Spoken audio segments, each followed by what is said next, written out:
otro amigo de la casa, a quien respetamos y admiramos, es el maestro, reportero, periodista independiente Alejandro Almazán, a quien saludo con mucho gusto. Alejandro, muy buenas tardes, te mando un abrazo. ¿Qué tal, Vicente? ¿Cómo estás? Gracias por la invitación y bueno, también buenas tardes ahí a quienes nos están mirando del otro lado.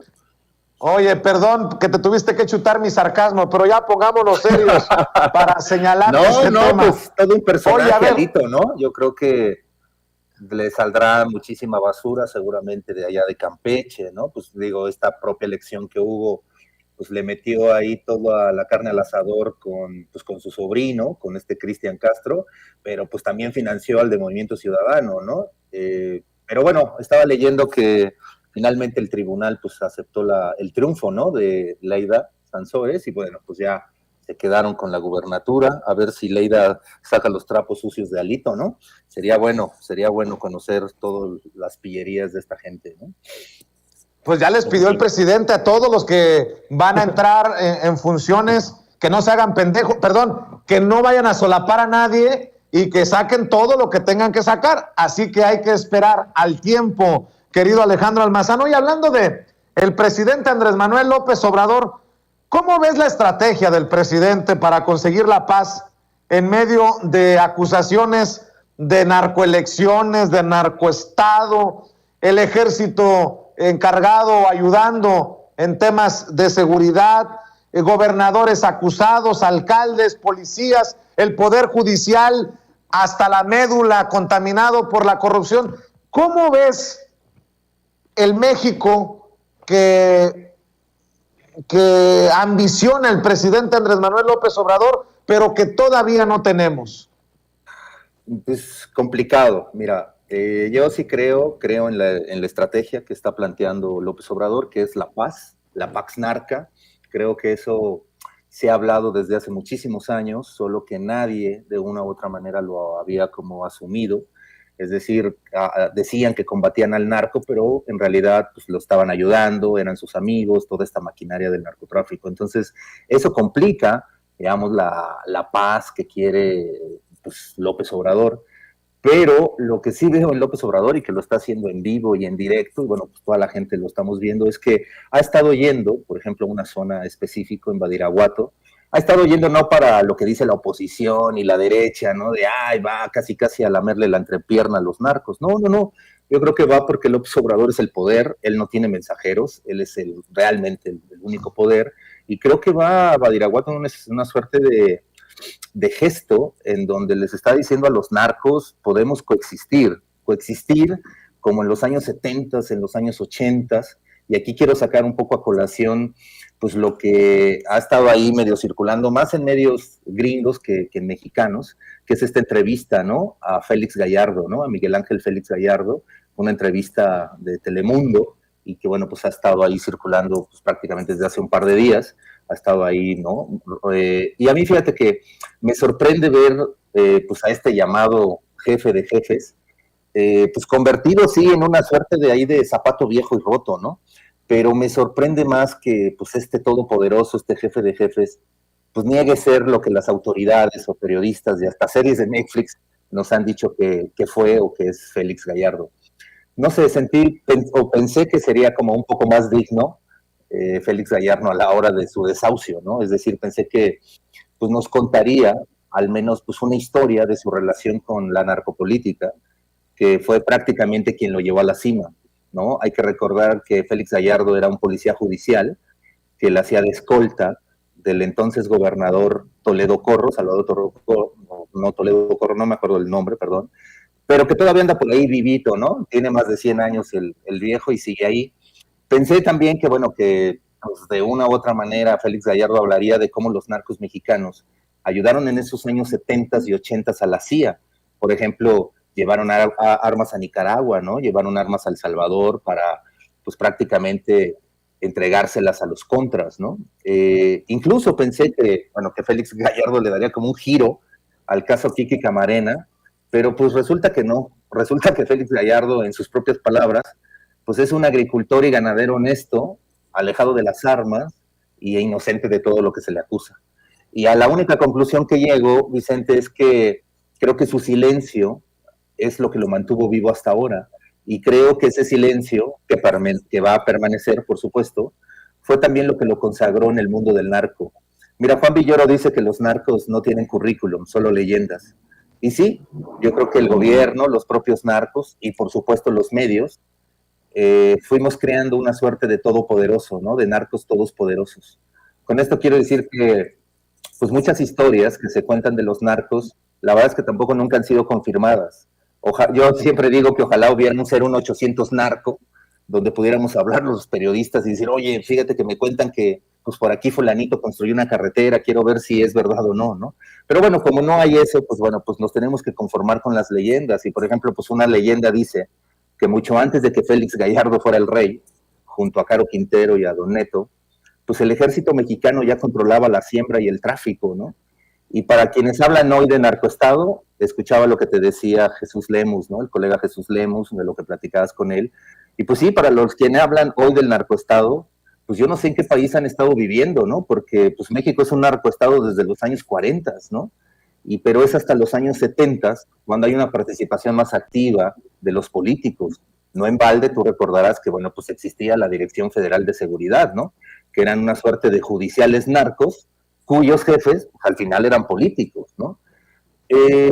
Mira, yo he ido viendo un poco la estructura del narco como una suerte de, como un triangulito, ¿no? Y en este triángulo abajo están pues, los dealers, los sicarios, los sembradores. En medio yo pongo a los narcos y un poco a las corporaciones policíacas. Y arriba del triángulo están los políticos, los empresarios, los militares, los banqueros y toda esa gente que anda ahí pues lavando dinero. Retomando lo que tú me preguntabas, no sé si AMLO pueda revertir esa pirámide, ¿no? Porque tendría que entrar en pugna con el ejército. Lo que sí veo, y repito, es que está buscando la paz, ¿no? Y por eso insisto lo de Badiraguato, que va un poco como a darles estos mensajes de poder coexistir, y también recordarle, desgraciadamente, a la gente que la paz también trae pérdidas, desgraciadamente, ¿no? Ojalá la paz fuera de un día para otro y todos contentos, pero la paz se consigue también, pues, desgraciadamente, con base de muertos. Yo lo que espero es que ojalá que esta paz no se consiga en más de 2 sexenios, que es el tiempo que ha durado la guerra, ¿no? Porque entonces sí estaríamos hablando de un fracaso terrible. Jesús Lemus te comentaba hace unos minutos que, bueno, pues él tiene un poco de esperanza en que esto se vaya revertiendo en los últimos 3 años que hacen falta del gobierno de López Obrador. Pues yo también tengo esa esperanza. No sé si lo va a lograr porque está un poco, es complicado, porque te tienes que meter básicamente una estructura de narcotráfico que ya está consolidada y que aunque quites piezas, esas piezas son sustituibles. Lo que no es sustituible es la maquinaria, esa maquinaria que al final pues le manda las drogas a Estados Unidos y bueno, pues hace que todo el dinero, que todos los narcodólares circulen aquí libremente en el país, ¿no? Ciudades como Mazatlán, Acapulco, Ciudad Juárez, Tijuana, Guadalajara, han sido construidas con puro narcodólar, ¿no? Entonces, yo creo que empezar a hablar de esto para entender la Pax Narca, yo creo que podría ayudarnos mucho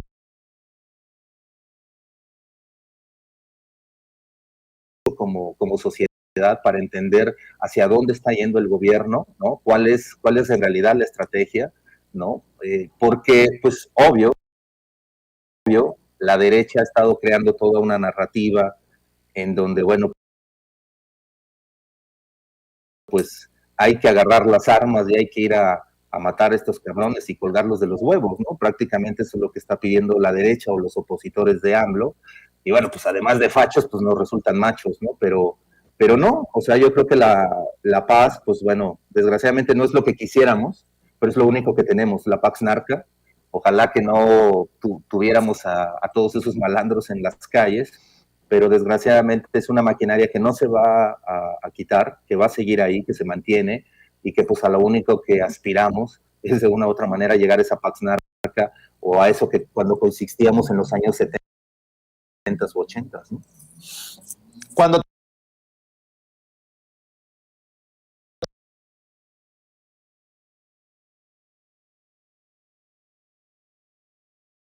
te referías al gobernador de Sinaloa para el que fue escolta Félix Gallardo, te referías a Antonio Toledo Corro, querido Alejandro Almazán, y precisamente por lo que estás exponiendo, digo, y lo digo con mucho respeto para las personas que nos están escuchando, me cago de risa cuando escucho al gobernador de Michoacán hablar de narcoelecciones y hablar de como si los malandros secuestraron las elecciones y él como gobernador no vio nada, o a él como candidato en su momento no le pasó nada. Y dices tú, qué pinche hipocresía, ¿no? Como también ahora Héctor de Mauleón hace unos días publicó que el narco había secuestrado las elecciones para favorecer a Morena en Sinaloa, secuestrando, incluso levantando a operadores del PRI. Dices tú, qué mamarrachadas.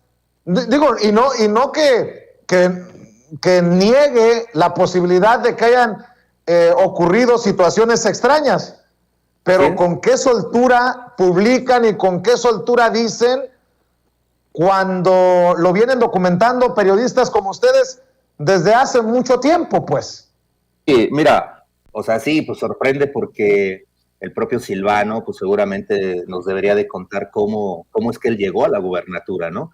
Primero por un pacto político con Peña Nieto, en donde pues prácticamente se le cedió al PRD, ¿no? Peña Nieto, pero también pues todo lo que ha tenido Silvano, ¿no? Ha tenido sus escándalos, ha subido al helicóptero a esta Belinda, ¿no?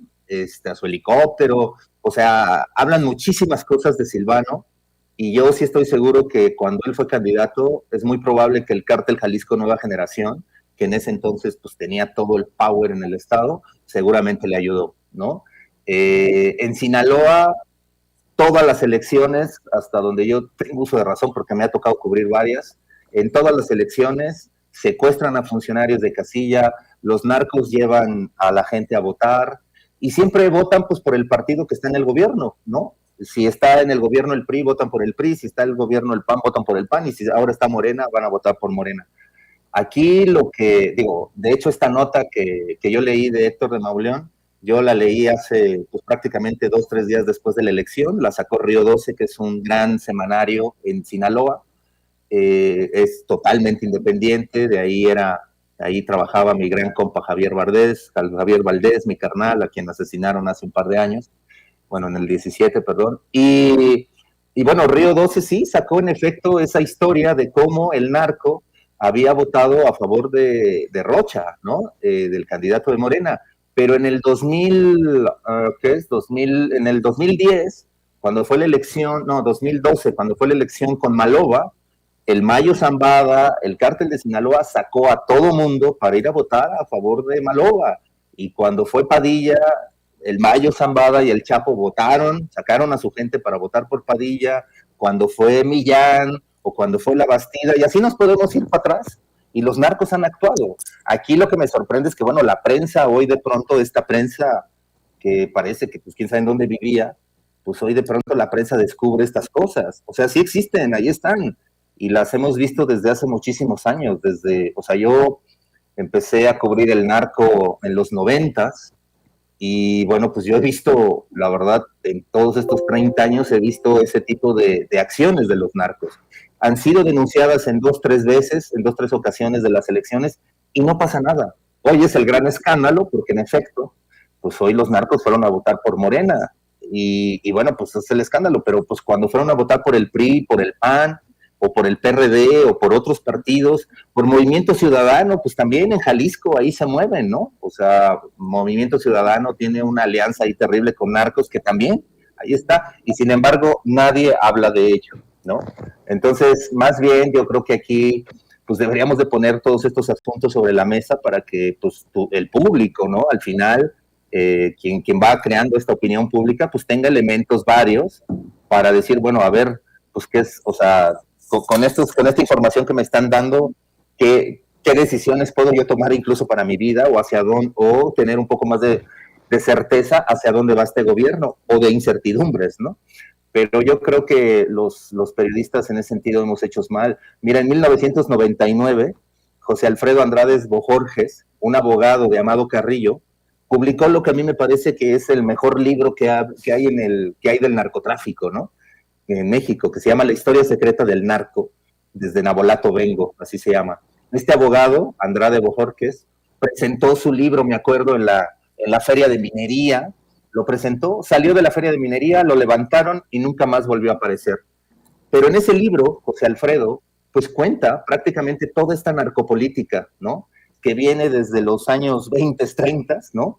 Y cómo cuando Ávila Camacho, luego viene López Mateos, Miguel Alemán, con todo, cómo todos estos personajes se fueron también involucrando en el narco, y bueno, pues aparece el gran famoso Toledo Corro, ¿no? Entonces, ese libro es muy, muy, muy importante. No sé si lo sigan editando o no. Era la editorial Océano, hasta donde tengo. Yo lo debo tener por ahí. Pero es un gran libro que créeme que a la gente le aclararía muchísimas de las cosas que andan por ahí circulando. Anabel Hernández lo ha consultado, este libro lo ha consultado, ella lo ha citado en sus libros. Yo he citado también este libro y varios de los periodistas que nos dedicamos a la violencia hemos citado este libro porque nos parece muy importante la información que vierte ahí en ese entonces el abogado que te digo, pues desapareció, nunca más se le volvió a encontrar, y bueno, pues es uno de esos tantos números de gente desaparecida que hay en este país, ¿no? O somos serios con el tema porque es muy delicado, muy complejo. Yo por eso siempre hablo con ustedes, que son los expertos, los que están verdaderamente metidos en el tema, o somos hipócritas y que se ponga el saco a quien le quede, Alejandro Almazán, porque si no, solamente le meten ruido a este desmadre, ¿no? Que si López Obrador saludó a la mamá de no sé quién, que si López Obrador fue a rendirle pleitesía a no sé cuál, que si López Obrador anda pactando con no sé qué otro, que si el ex subsecretario de no sé qué secretaría era el emisario, en fin, cuando nada más se tiran dardos, eso es lo más peligroso, eso es lo más cabrón, porque nada más distrae a la gente, confunde a la gente, ¿no? No, mira, de hecho ahorita con esto de la entrevista de Félix Gallardo, en algún momento le preguntan que cómo eliminar la violencia. Él dice, bueno, pues López Obrador está yendo hacia la desigualdad social, ¿no? Para acabarla. Y le echa flores a la estrategia de López Obrador. Bueno, pues ya la oposición, la derecha y todo aquel que ve sospechosismo en todo lado, pues ya está diciendo que, bueno, pues que Félix Gallardo está con López Obrador y que, bueno, pues que ahí se consolida la relación que existe entre el cártel de Sinaloa con López Obrador y ya sabes, ¿no? Todas estas cosas que pues le encanta inventar a la gente sin realmente tener un sustento, ¿no? Yo creo que de verdad es importante tomar más serio este tema, no decir pues, que el narco apareció de la noche a la mañana del 2018 para acá. No, pues traemos toda una historia de narcotráfico terrible, ¿no? Te digo yo desde los 90s, la primera nota que yo cubrí así grande, importante, fue el asesinato del cardenal Jesús Posadas Ocampo, ¿no? Que fue en el 93, en mayo del 93, y desde entonces, pues escuchabas todas estas historias que hoy las revelan los grandes periodistas, ¿no? Pero pues no, eso ya está ahí. Yo creo que le apuestan más bien un poco a la desmemoria que sí hay de la gente, y entonces te presentan cosas como nuevas, ¿no? Porque, por ejemplo, esta historia que publica de Mauleón, pues la publicó primero Río 12 y él te la saca como exclusiva y ya prácticamente después de 2-3 meses que viene, ¿no? Y seguramente la saca pues porque debe de venir una andanada de la derecha, de nuevo, relacionando a López Obrador con el narcotráfico, ¿no? Oye, Alejandro Almazán, nada más para cerrar, para tu opinión, ¿no sorprendería que hayan liberado en Estados Unidos a Eduardo Arellano Félix, conocido como el Doctor, ex líder del cártel de los Arellano Félix en Tijuana? No cumplió su sentencia, todo parece indicar por la información, el apoyo que le dio a las autoridades, estos intercambios que hacen las autoridades estadounidenses con testigos protegidos, como todo parece indicar ocurrirá con Vicente Zambada Niebla, el hijo del Mayo Zambada, como se le ha ofrecido a otros narcotraficantes. No debería de sorprender a nadie esto. No, pues la verdad es que no, o sea, finalmente la autoridad, bueno, la ley gringa, en eso se sustenta, ¿no? En los dichos o no. Mira, el caso de Kiki Camarena, la verdad es que también da mucho que dar. O sea, tenemos la versión de la DEA, tenemos la versión gringa, y lo que sabemos es que pues era un agente de la DEA que se infiltra y que porque descubre cierta información lo matan, ¿no? Y hay algunas traiciones con gente de la CIA y quizá también de la DEA. Esa es un poco la versión que nos han contado. Yo estuve participando en la investigación de un documental sobre Kiki Camarena. Yo anduve allá en Guadalajara y empecé a buscar a mucha gente de aquellos años que conoció a Caro Quintero, a Miguel Ángel Félix Gallardo, al propio Kiki Camarena, y las historias son distintas, ¿eh? Entonces también creo que nos han metido una historia de que Kiki Camarena es casi casi el héroe, casi casi un ángel. Yo no creo que las personas seamos un ángel, que seamos ángeles, entonces bueno, yo creo que ya desde ahí parte mal la historia de Kiki Camarena, porque todos los seres humanos somos complejos y tenemos nuestros grises, pero a Kiki Camarena lo han querido poner como pues, un hombre completamente blanco, y está bien, o sea, pues es el símbolo de la DEA, y gracias a Kiki Camarena a la DEA le dieron muchísimo presupuesto para esta guerra contra las drogas, ¿no? Pero bueno, pues creo que sí vale la pena de pronto conocer versiones de aquí y allá para, pues te digo, formarnos un criterio y tener un poco más de información y darnos cuenta de que de pronto cuando